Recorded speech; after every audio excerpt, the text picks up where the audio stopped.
Hello and welcome to this very sunny day here at the Plaid Sheep Oracle. It's clear sun. For a number of days we had hazy sun here in the northeast of the US, but it's clearer this morning. This is a collective reading for this Lionsgate time of inundation period. And there are expected things, and I think there will be unexpected things as it unfolds as I read. One thing is that this card, the Fertile Void, I'll let you see it. It's a little tricky. I wonder, I might have to show it to you again at the end when the sun has moved, so you can really see it. It's my favorite card in the deck, and it was sitting on top of the deck. It says inner winter, rest, patience, potency, secret beginnings.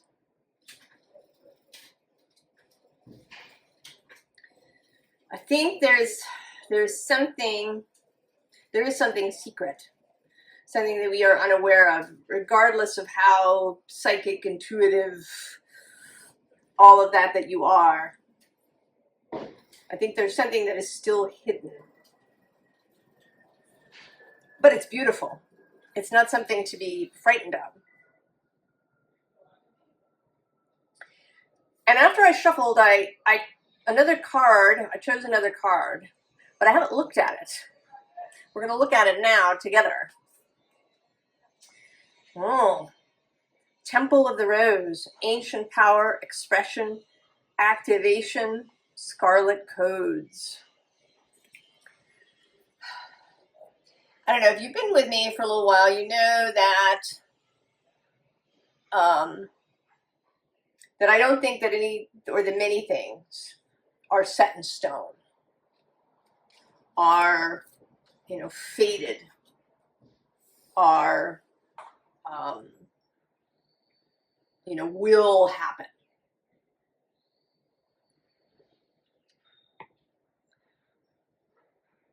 But I sort of been wanting to look at it maybe from a different direction.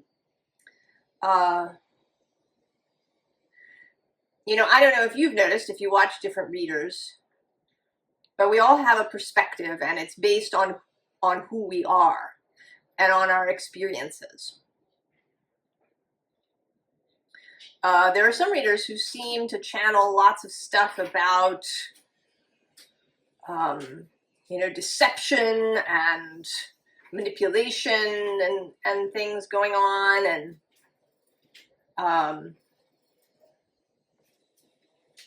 others who channel lots about angelic energies. So I think that who we are and what's in our own natal chart, how that expresses itself, shows up in the reading. I don't think we can help it. And I have an Aries sun and actually a Taurus moon, and I think both of these energies are very self-directed, and a Cancer rising. My inclination is to think of myself as really having free will, as all things being open and available. And I still believe that that is largely true, in part because it would be really boring for our souls and for Source if everything was just turning out exactly as planned.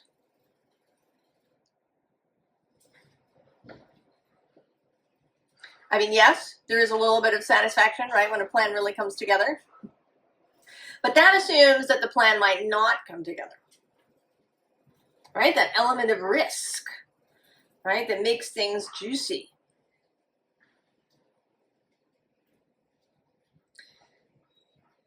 But I'm coming to sort of feel that there are certain things that are set, kind of turning points. And also that sometimes source intervenes directly. You know, that's sort of the other view, the kind of Abraham law of attraction view, where everything, you know, shows up because you, right, it matches your vibration. So it's a kind of automated system in that way.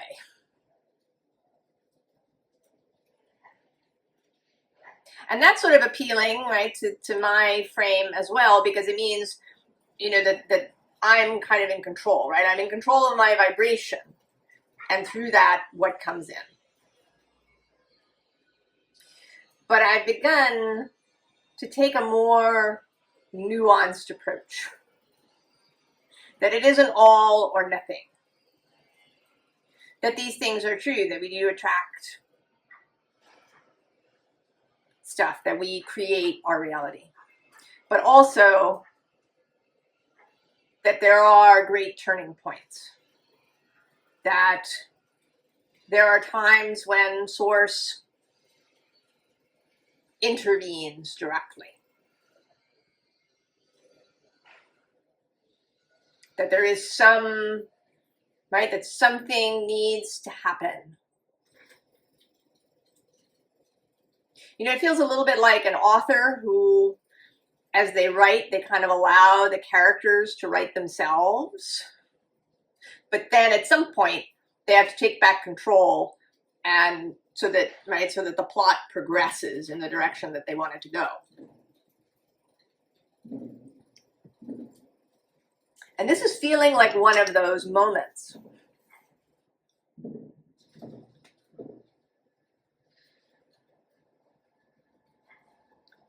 And that it isn't going to be some single world event. That it's really about, you know, kind of individuals and what happens in our own lives. And that for many of us, and it may not be all 8 billion of us, I don't know.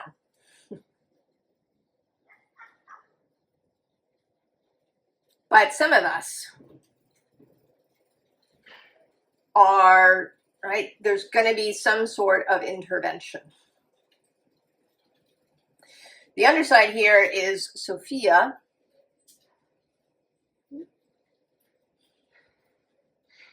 I know it's a little vexing, but I love the sun so much. Divine plan, wisdom, intelligence within, destiny.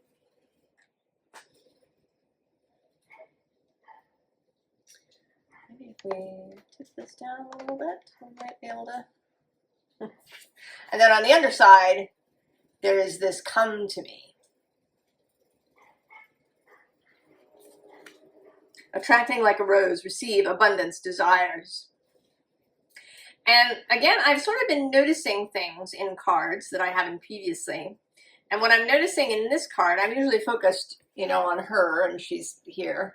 But I'm seeing today that there's these 2 hummingbirds and a bee happening. Right? These 2 hummingbirds touching beaks.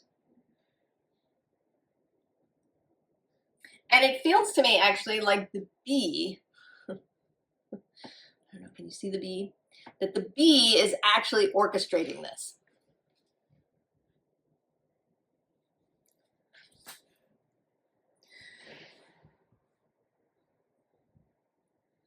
Right? The small, unseen,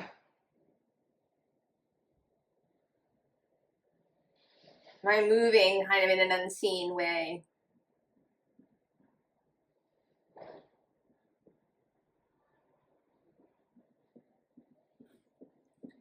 So we have the High Priestess. And it's that same kind of energy that, you know, we can't know everything. We can't possibly, with our human brains, really grasp the enormity of the thing. The eternity of Source. You know, we give it names and we, you know, labels, and we try to apply a structure to it, but it is beyond that. And there's something now in this energy about accepting that.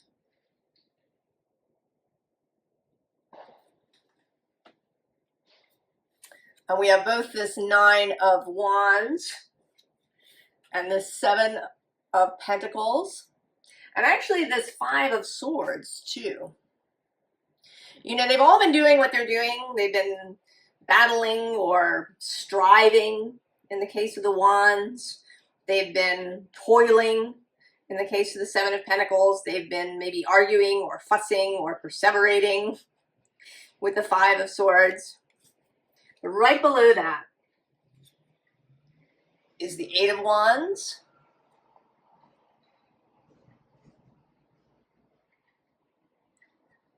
Maybe we can tip it upwards. Maybe that will help. No? I think we're just gonna have to live with it. Being a little bit bright. And maybe that's a thing. That it can't be seen. And right below the 8 is the Ace of Wands. Right down here in the corner, I can show you. And below that, I'm saying now, the Fool.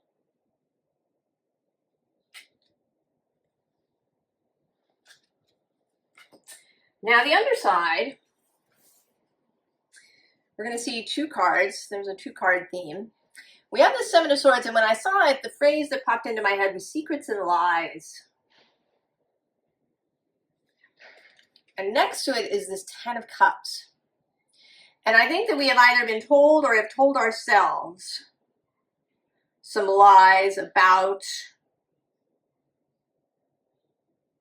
satisfaction, about happiness, about what it is that is fulfilling for us and individually as well as for the group.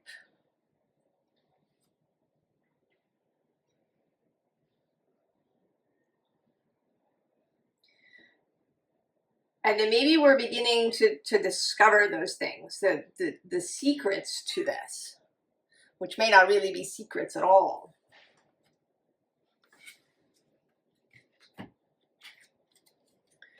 Right? Because then we have the 6 of Cups, right? Taking the cup, accepting it, without strings attached or anything.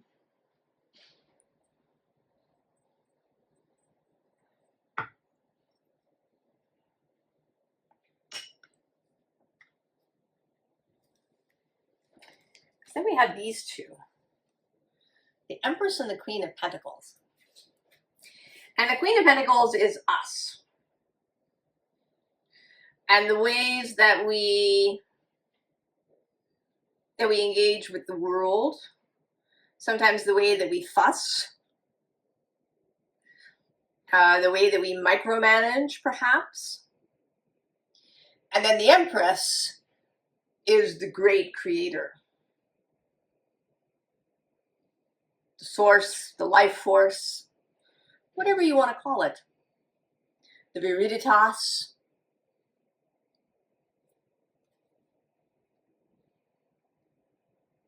And it seems that we are in conversation now.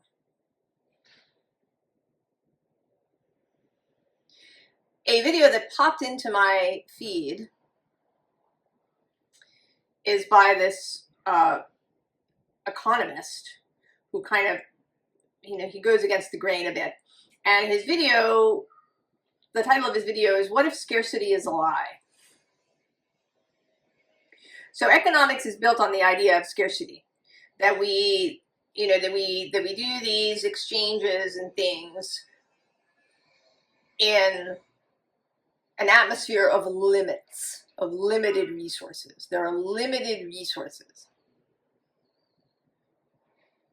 And that's where all the theories and ideas about economics come from.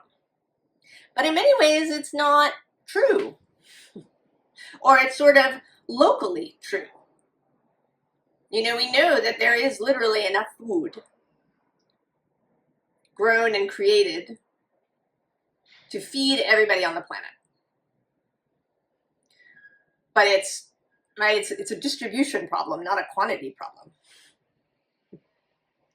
And certainly especially from an Abraham perspective, but from this you know, creation of reality, fecundity of the Empress world,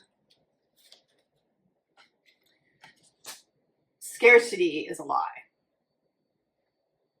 And scarcity, you know, it pervades everything. Not just, you know, how much food or money or, you know, something that you have. It invades, you know, how much love you can have, how many friendships you can have, you know, how much satisfaction you can have in your life.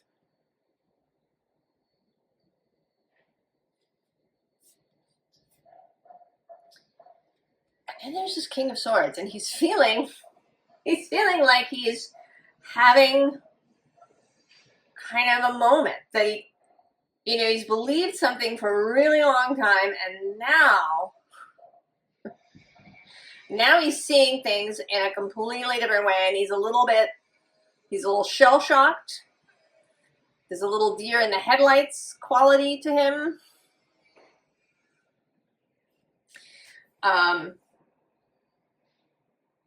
And we are having this full moon in Aquarius. Actually, when this posts, this is going to post on the 9th.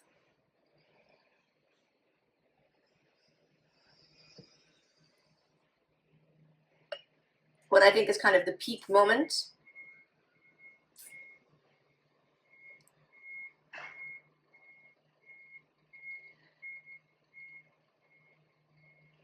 So something, right? These lies, secrets and lies are becoming really clear in some way. And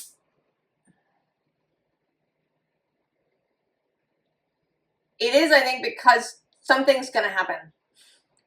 Something's going to happen in your life. I don't know if it's going to be, you know, tomorrow or the next day, but in the near future, I would say by September 2025. Or I guess if for some reason you're watching this, you found it 2 years from now, and a call to you that might within a month or so, something is going to happen. And it's kind of going to happen whether you believe it or not. This is an override.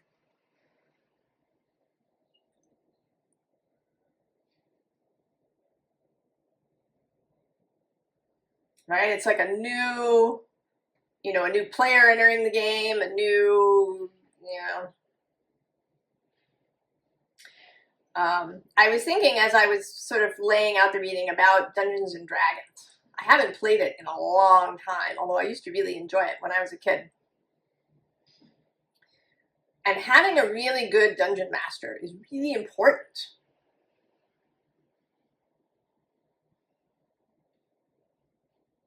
Right? Someone who maybe doesn't follow the exact module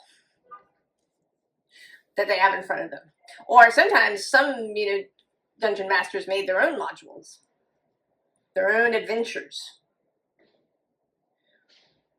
But someone who really feels, right, like feels the adventure, feels the energy of the players. You know, what is their capacity? Where do they want to go? What is available now?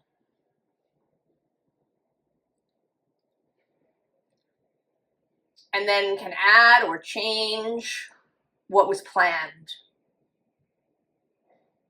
or what is unfolding and take a right turn.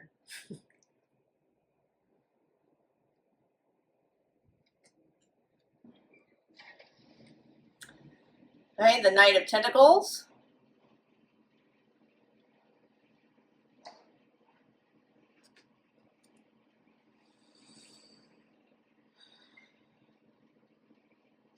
He actually feels like a messenger. Not Source itself exactly, but, you know, maybe the thing that's going to happen. And it might be a person, or it might be an event. or both, perhaps.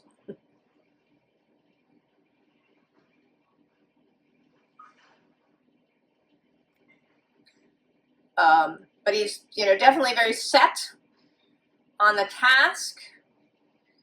He will not be turned aside. Below him is the Six of Fungi. And this is my card, you know, not so much, you know, Six of Pentacles is usually right about this reciprocity or generosity. But in this, right, you really, you know, you should go in the cave. You know, don't worry about this thing that's right in front of you and that maybe is causing you anxiety. Go in the cave. Because when you come to the other side of the cave, you're going to find this scene of joy and pleasure and fun and youthfulness.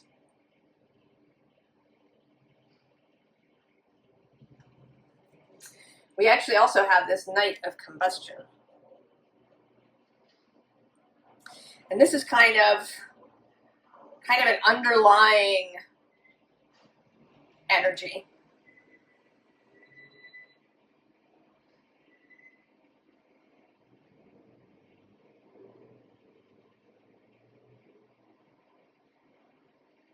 You know, it seems here as if he's sort of getting ready to chop off the monster's head or something.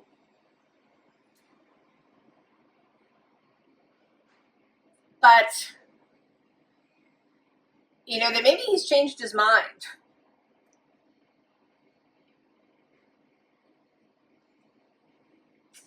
I'm not sure what that's about. It's sort of mysterious. I'm going to let it alone. Now on the other side here we have the Hermit. That would be us. Sitting in our rooms, staring out at the storm that's going on outside.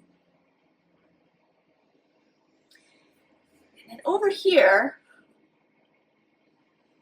below that, is Strength. Leo's card.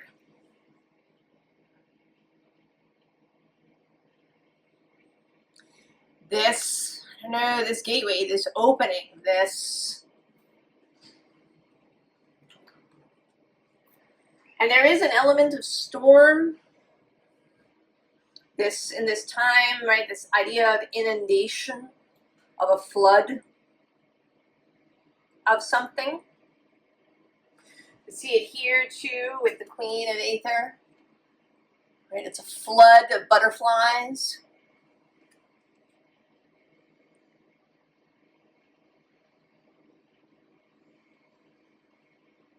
And it might, no, I'm going to not say it might. I'm going to say it will. It will feel like a lot. It will feel overwhelming.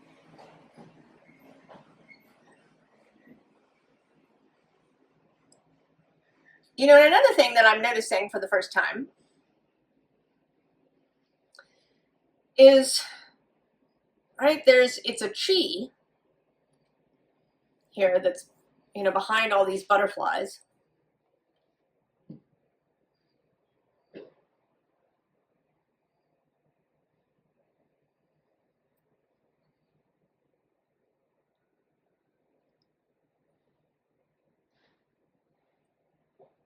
So she's actually in a tree. Does not have her feet on the ground.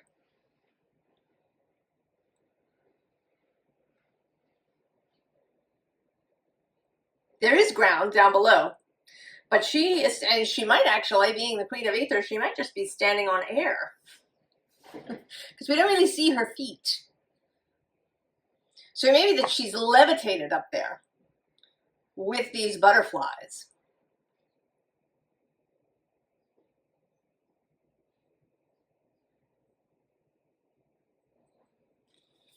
So it's a lot. And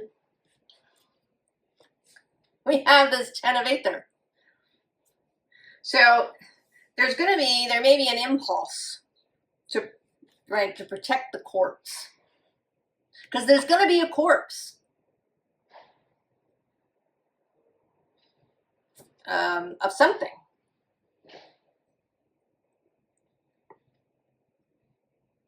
Something's going to end. A job, a profession, a relationship. A way of thinking, right? He has been wandering around his life thinking what he's been thinking, and now it's all changed. His whole perspective has changed. He's allowing things into his reality that he has never allowed before.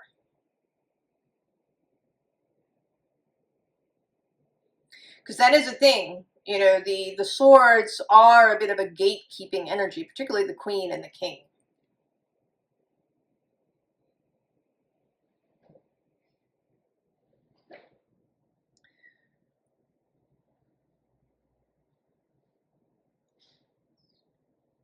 So he is now allowing something that he has never allowed before as an idea and a possibility. Something must die. Don't protect the corpse.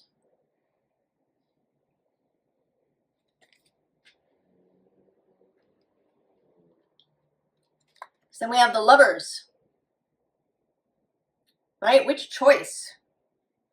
The choice that has been here all along, the choice that seems really familiar, right? The choice that dresses like you, or the choice that's completely different.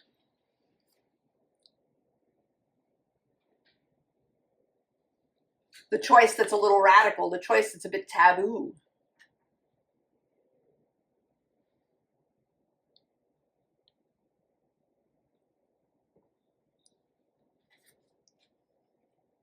And that brings us to the Three of Aether.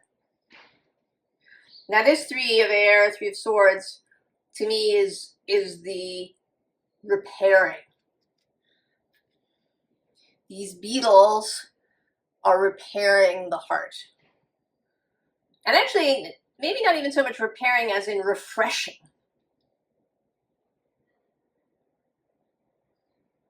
You know, they're trimming out any dead blooms, they're fluffing up, they're, you know, maybe bringing a little fertilizer to the rose bush of your heart.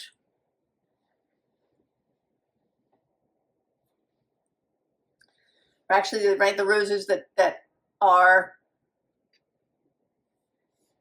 given life, given water by what's in your cup, in your grail cup. There may even be a changing out of some of the roses.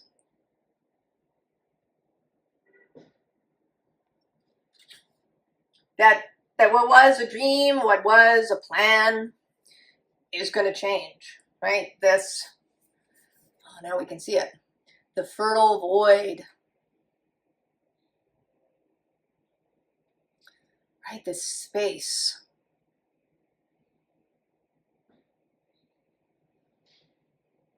This moment in time.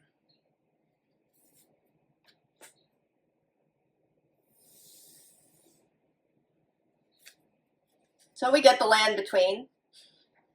And I'm kind of feeling it too here with these birds of a feather. That they're, you know, they're on a migration. And they've paused here to have a rest. And while they were here, they got an entirely new idea. You know, they were going to follow their usual migratory path. But now something is different. There's this, in perfect harmony below that, this sound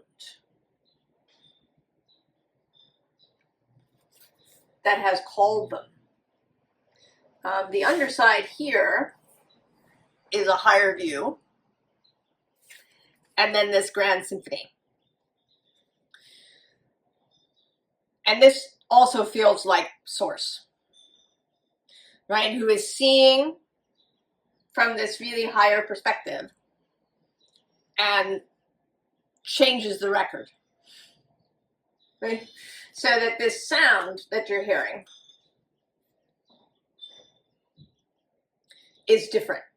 You know, some music has been playing, you've been listening to, you know, you've been listening to Mozart or Bach for a really long time. And then, you know, somebody's changed the record and now it's Charlie Parker or Ella Fitzgerald or the Rolling Stones, or it could even be, you know, in the other direction. It could go from, you know, Bach to Gregorian chant, or to you know, some rhythm from the African continent, something, you know, primal, even older than that is suddenly playing for you.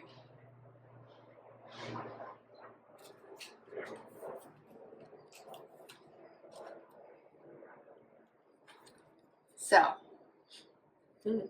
this came as sort of the thematic, or a kind of overall idea in the full moon reading that I did for the all signs.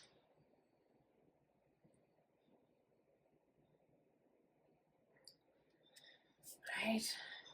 If you're going to get the new thing, there has to be a pause in the thinking of the old thing.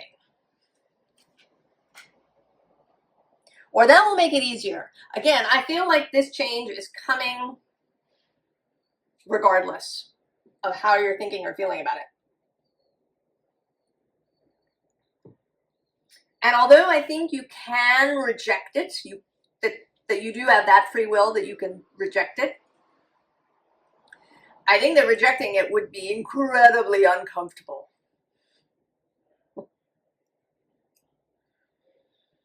Right? That you'd have to like cling to things, you know, the person who's being dragged out and is holding on to the door frame.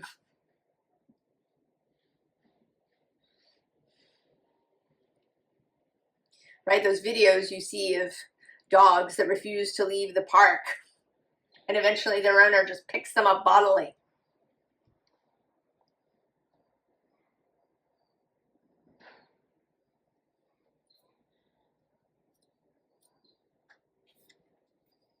Let it go. Let the corpse go. And then you will see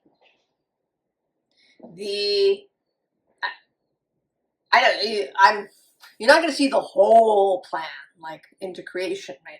But you will see where your own story is going.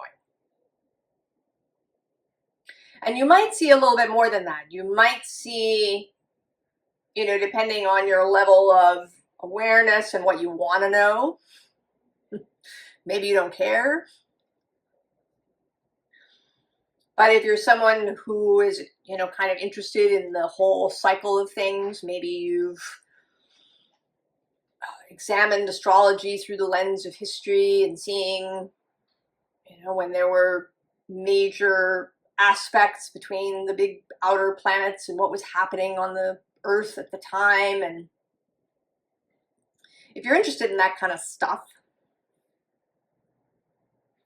you may be able to see, right, where the turn, right? You may be able to see a little bit down the river, the bend in the river, or the, you know, past the turning that you're going to take. But mostly you're going to see your own life, right? Because you're here in this eyeball here.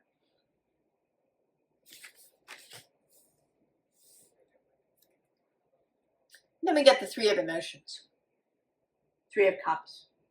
For me, this card especially, a unification of the will, of all our various motivations and things that go on inside of us. Contrary beliefs and ideas, reconciling.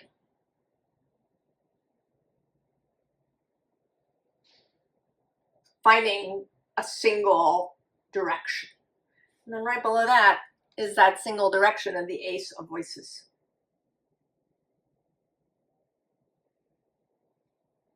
And then the Eight of Materials too, this kind of getting to work energy, and the Page of Materials, the new learnings, the new possibilities. The underside here are both the Knight of Inspiration and the Knight of Voices. Wands and Swords, the two fastest moving knights. It is coming in fast. Soon. I don't know what it's going to be. I really don't. I think in part because it's going to be different for everybody.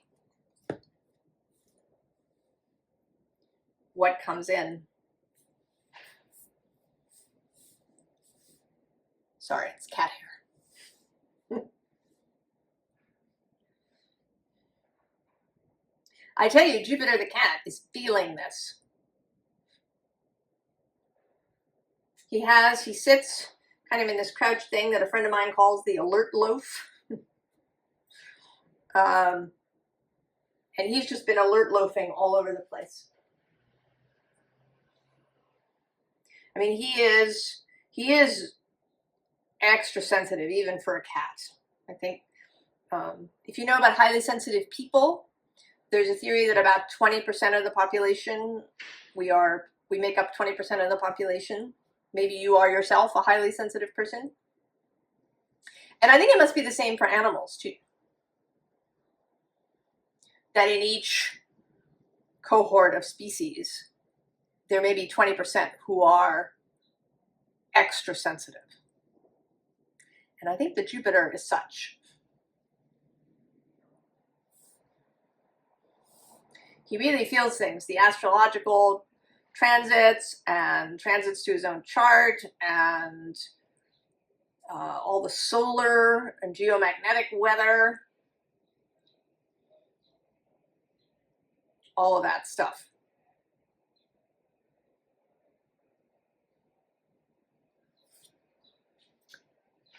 But you've got the Queen of Emotions. You have your emotional maturity. You have the ability, the courage to feel and then to act upon your feelings, to allow your feelings to guide you, and you have clear knowing.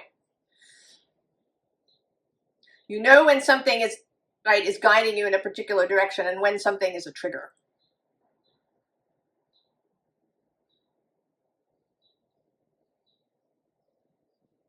Or a coping mechanism. You've learned that. I mean, maybe you've really learned that in the last 5 years.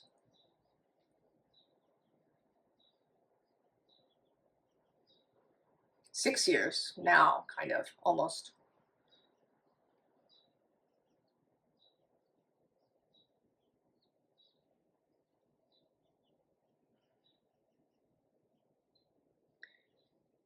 You're absolutely ready. For the Ace of Pentacles, for the new beginning, for whatever this sharp right turn is going to be for you. And then we get Strength again, with you looking forward, with anticipation. You know, this Strength is a little lackadaisical, right? She's a little, she's kind of leaning on her arm. She's a little, there's some sleepiness. The animals look like they're maybe fussing a little bit in there. But here, very clear. Right? There's a single animal that is with you. And then it's followed by this Chariot. Right? The solar plexus. Unified will. Chariot.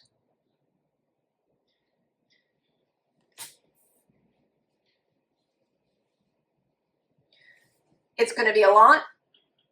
It's going to be intense. I think it's going to be, I don't know if it'll be surprising. It may be that when it shows up, you go, oh, yeah, of course. Of course it's that. But it might be a surprise. It might come completely out of left field.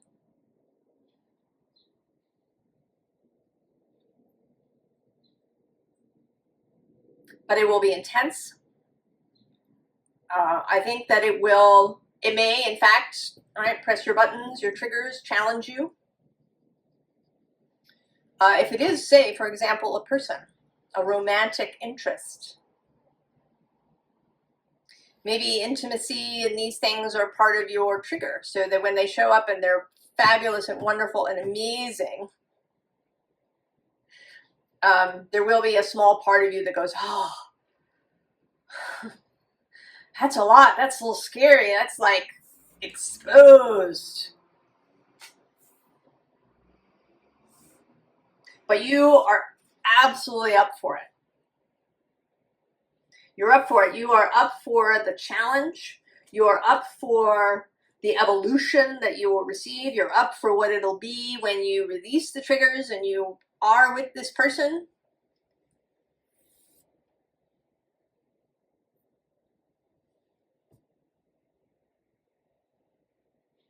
I don't know why I'm so bothered. Maybe it's because the hairs are so visible in the light, or maybe that's part of it too.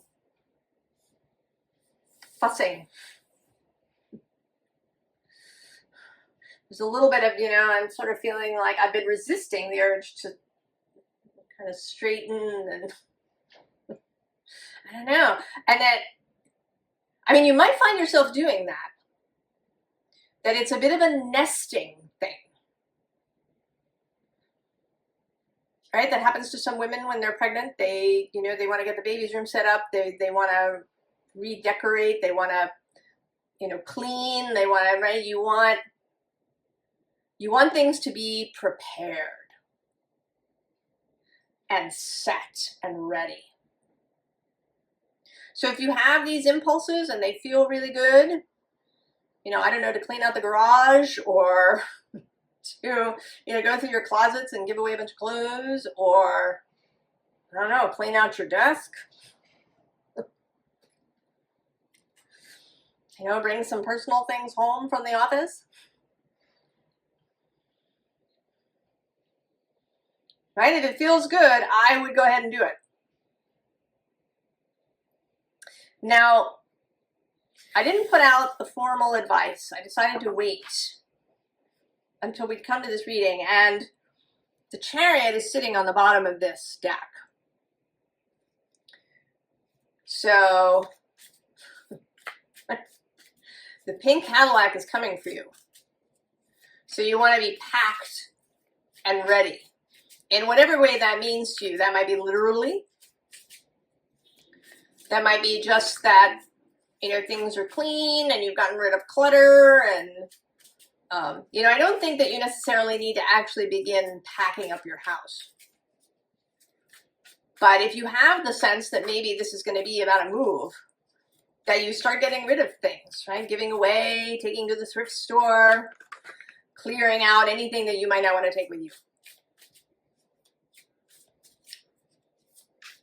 If it's your house and you're going to need to sell it, you might, go around, make a note of repairs that might need to be made before, right? There's a sort of a preparation thing. Okay?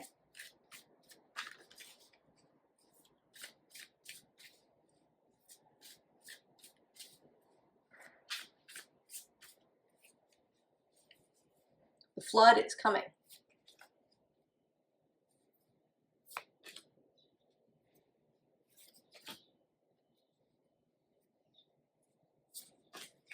I don't know what those two are about. We're going to see.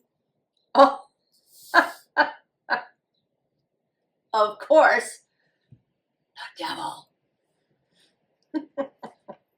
And the tower on the bottom. Oh, but the Page of Roots is right under the devil, as is the Nine of Roots and the Queen of Jazz and Justice.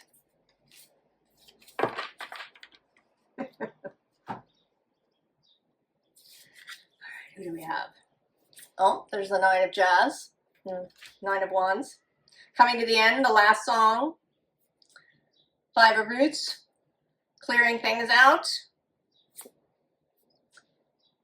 Page of Blues, being open to messages, synchronicities, wonder, beauty, right, to this kind of energy, right?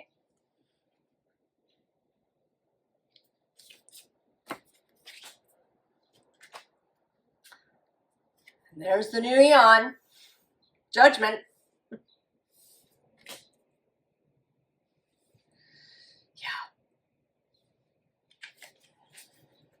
So, you know, he is, right, he's a challenge. Are you going to do it? Are you going to go against the status quo? Are you going to take the sharp right turn?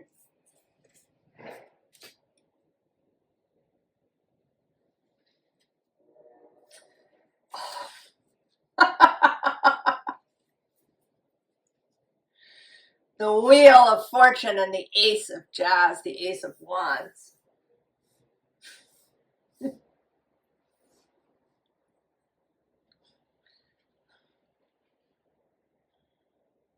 It's coming. You're not making it come. You are not in control.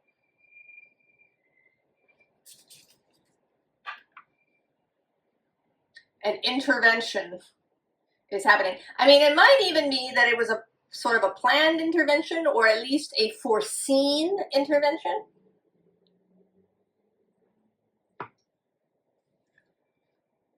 Certainly one could see that, right, as humanity was hurtling on the path that it was on, and there might have been a thought of,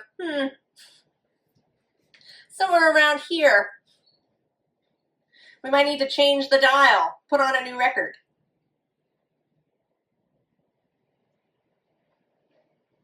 Shift things, take a sharp right turn. And rather than it being, you know, some vast global event,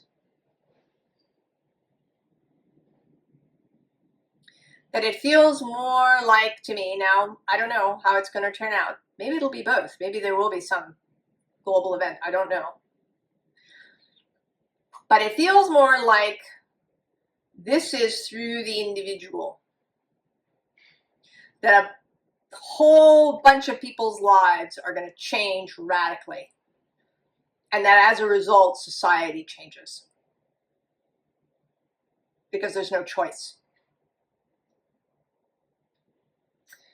I've talked occasionally how during World War II, there was a sort of a similar arrangement of planets. Uranus had been in Taurus, and as the war began, moved into Gemini. Neptune was in Virgo and then moved into Libra. And Pluto moved into Leo. So this trine with sextiles of those three planets, two in air signs, one in a fire, was happening then. And that was a major, right? There was a major global event. And it shifted things radically.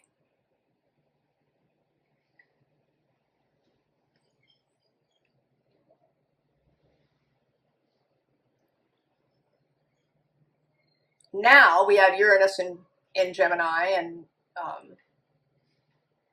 Pluto in Aquarius and Neptune in the fire sign of Aries. But he's also got Saturn with him, which wasn't true last time. So there's still 2 air and a fire. But Pluto has moved from Leo, which does have this kind of, right, there is an association with kings, with royalty, with monarchs, and therefore kind of with a top-down energy. And now he's in Aquarius, which has this energy of the populace, of the people, of the individuals that make up the group.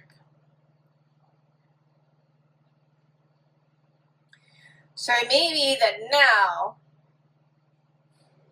this radical transformation change is going to come sort of from the bottom up, or from the individual to the group. That the changes will be individual in how many of us see our lives. That we're going to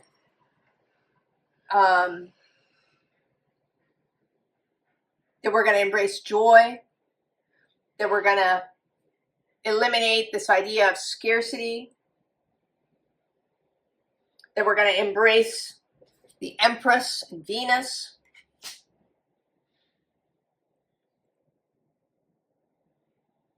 that we're going to move from maybe something that was composed and set to a jazz improvisational way of living.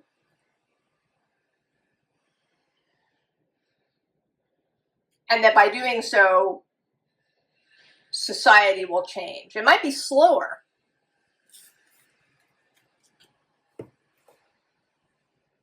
than a world war, but so much nicer, so much kinder. Right? That was like a forced change.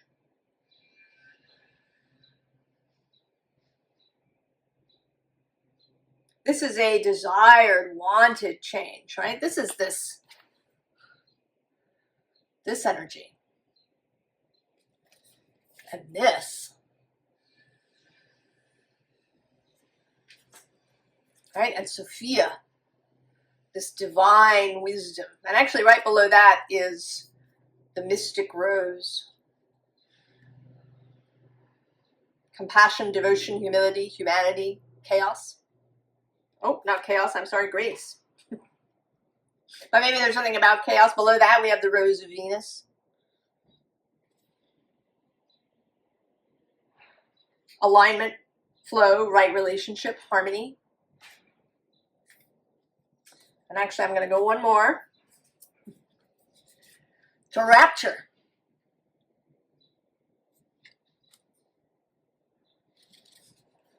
You know, maybe that was the rapture. Not, right? Maybe it was channeled incorrectly. That the rapture is not about, you know, everybody literally being taken into heaven.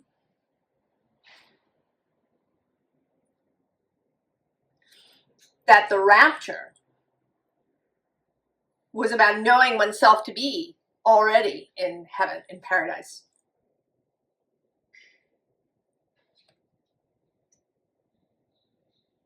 Finding rapture here, now. Finding ecstasy here, now.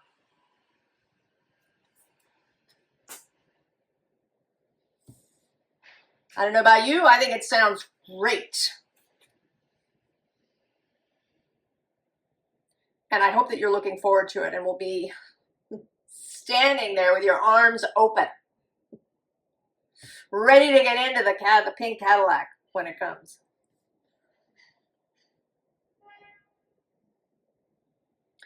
I wish you the very, very best. And I'll see you next time. We'll see where it all goes.